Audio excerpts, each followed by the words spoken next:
ada yang bisa menghambat ide manusia. Mau bikin pesawat, mau bikin partai, mau bikin ormas dan sebagainya. Itu hak yang diberikan oleh Tuhan kepada manusia. Siapa yang berani mendukung keuangan Pak Anies? Nggak berani. Nggak ada ya? Jadi kalau misalnya Pak Tom Lembong mencari dana, Pak Anies ingin ini partisipasi yang muncul dari masyarakat langsung. Nah, pihak yang lain ini tidak melihat itu.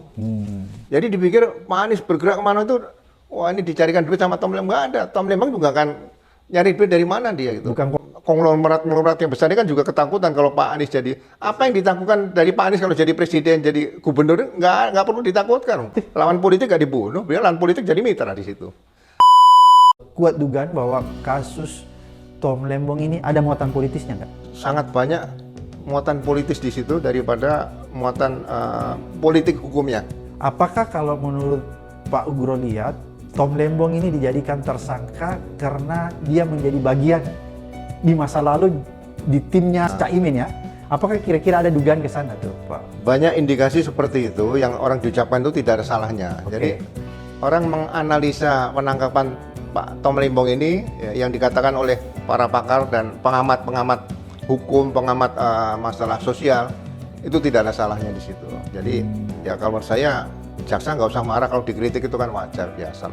Kalau nggak mau dikritik ya jangan berubah, tidur saja di rumah kan gitu aja. Kalau kita lihat Tom Lembong menjabat Menteri Perdagangan itu kan tidak lama juga, singkat ya, dibandingkan 11 bulan masalah. Ya, dibandingkan dan menteri-menteri lain. Pertanyaan yang kemudian muncul, kenapa Tom Lembong? Kenapa bukan Menteri Perdagangan lain yang lebih lama menjabat di Kementerian Perdagangan itu ya?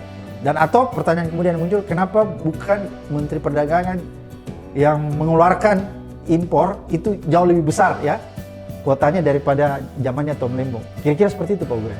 Ya mungkin kalau dilihat dari aspek politis, ya kan, ini kan Tom Lembong kan mendukung kemarin yang Pak Anies nih. Perubahan ya? Iya, perubahan. Jadi Pak Tom Lembong ini kan menurut saya juga termasuk orang pintar di situ. Dia banyak bicara, ingin mengungkapkan yang lebih besar dan sebagainya. Jadi mungkin sebelum yang besar diungkap oleh Pak Tom Lembong dikunci dulu di sini supaya nggak banyak bicara kira-kira gitu. Jadi menurut Pak Ugro, ini kemungkinan besar ada skenario bahwa Tom Lembong ingin dibungkam ya, kira-kira seperti itu ya? Ya menurut saya alat buktinya saja mana yang signifikan bahwa itu perbuatan korupsi. Keuangan negara nggak ada, aliran dana tidak ada, hasil pemeriksaan BPK auditnya juga tidak ada, saksi-saksi dari kementerian-kementerian sebelum atau sesudahnya mungkin juga perlu diperiksa, kemudian Menko Equin diperiksa, tadi saya katakan Bea Cukai juga tidak diperiksa, mungkin di pelabuhan udara, bandar udara juga belum diperiksa. Barang itu masuk lewat mana kan di situ? Kapal yang angkut, kemudian dari Thailand, dari mana mungkin gulanya periksa, berangkat ke sana jaksanya. Ada nggak jaksa yang bertindak seperti itu? Harusnya seperti itu kalau memang jaksa mengungkap dugaan korupsi kaitan dengan gula rafinasi seperti itu. Oke, berarti kalau kita masuk ke substansinya aja, itu kelihatannya memang sudah lubang-lubang juga penyelidikannya ya Pak Ugro ya? Ya, penyelidikan sangat lemah, makanya saya bilang gini, dari dulu. Jadi kalau dulu pengawas keselamatan negara PKN, DPKN, Jabatan Pengawas Keselamatan Negara, itu yang paling hebat di Indonesia.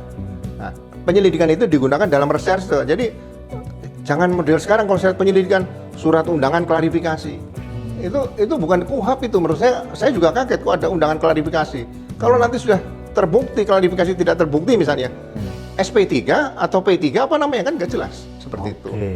Kan ini menarik nih Pak Ugro ya, ada orang mengatakan juga dan ini fakta ya, bahwa ini kan Tom Lembong nih dengan Pak Anies lagi ingin membuat partai, partai politik yang didahului dengan ormas gitu ya, sekarang dibentuk, dan salah satu deklaratornya, salah satu penggagasnya itu Tom Lembong. Kita dapat informasi dan setelah kita cek ke lapangan itu juga betul bahwa Tom Lembong lagi menggagas sebuah ormas, organisasi massa yang nanti pada akhirnya berubah menjadi partai politik.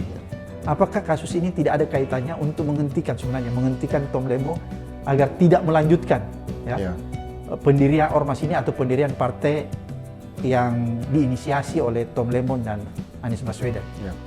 Saya rasa kalau gerakan massa mengarah kepada perubahan ini kan sosial politik lah di situ ya, atau psikososial politik di situ. Jadi tidak ada yang bisa menghambat ide manusia. Mau bikin pesawat, mau bikin partai, mau bikin ormas dan sebagainya. Itu hak yang diberikan oleh Tuhan kepada manusia. Jadi kalau manusia ingin memberhentikan ide manusia yang bagus, ya kan, saya rasa mereka bukan malaikat, mereka hanya karena takut lepas kekuasaan atau jabatan di situ. Jadi ini saya rasain gini, kalau di kesatuan dulu kita menghadapi anak buah yang kita belum selesai bicara sebagai atasan, anak buah sudah jawab siap, seperti orang mulutnya korslet. Nah di sinilah kira-kira situasi sekarang. Ini gimana nih? Ada partai, oh siap Pak, nanti kami kerjakan. Terus gimana? Siap Pak, belum selesai udah siap Pak. Ini budaya siap ini yang sekarang terjadi dalam situasi pemerintahan sejak 2014 sampai 2024 ini saya lihat. Pak Ugro dengar nggak juga itu bahwa salah satu penggagas ormas itu salah satunya Tom Lembong ya? Iya dengar, saya dengar semuanya. Dan itu setelah kita cross check di lapangan kan betul ya faktanya. Iya. Oleh karena itu banyak orang mulai mengait-ngaitkan nih Pak Ugro ya bahwa mungkin ini dikhawatirkan ya. Cikal bakal ormas ini akan membentuk dirinya nanti partai. Kemudian dikhawatirkan mungkin siapa tahu nanti jadi besar karena di dalamnya Tom Lembong. Dan kemudian juga disinyalir bahwa Tom Lembong ini yang membiayai, kan yang kita dapat ya. Iya. Mencari funding, mencari donatur untuk membesarkan ormas dan partai ini sehingga dia harus dihentikan. Kalau menurut analisa Pak Ugro, kira-kira dugaan-dugaan seperti itu masuk di akal nggak juga ya? Ya mungkin dugaan orang yang ilmunya kurang mungkin ya. Jadi gini, kalau kita ngikuti perjalanan Pak Anies nih di Pilpres ini kan dengan timnya termasuk Pak Tom Lembong itu. Siapa yang berani mendukung keuangan Pak Anies? Nggak berani. Nggak ada ya? Jadi kalau misalnya Pak Tom Lembong mencari dana, Pak Anies ingin ini partisipasi yang muncul dari masyarakat langsung. Nah, pihak yang lain ini tidak melihat itu. Jadi dipikir Pak Anies bergerak kemana itu, wah ini dicarikan duit sama Tom Lembong. Nggak ada. Tom Lembong juga akan nyari duit dari mana dia gitu. Bukan konglomerat dia ya? Bukan, jadi ketakutan yang diciptakan. Nah, dan mungkin kalau isu-isu di luar kan yang konglomerat yang besar ini kan juga ketakutan kalau Pak Anies jadi. Apa yang ditakutkan dari Pak Anies kalau jadi presiden, jadi gubernur? Nggak perlu ditakutkan. Pak Anies juga biasa aja ya? Gubernur DKI tidak pernah bunuh orang, lawan politik nggak dibunuh, dia lawan politik jadi mitra di situ.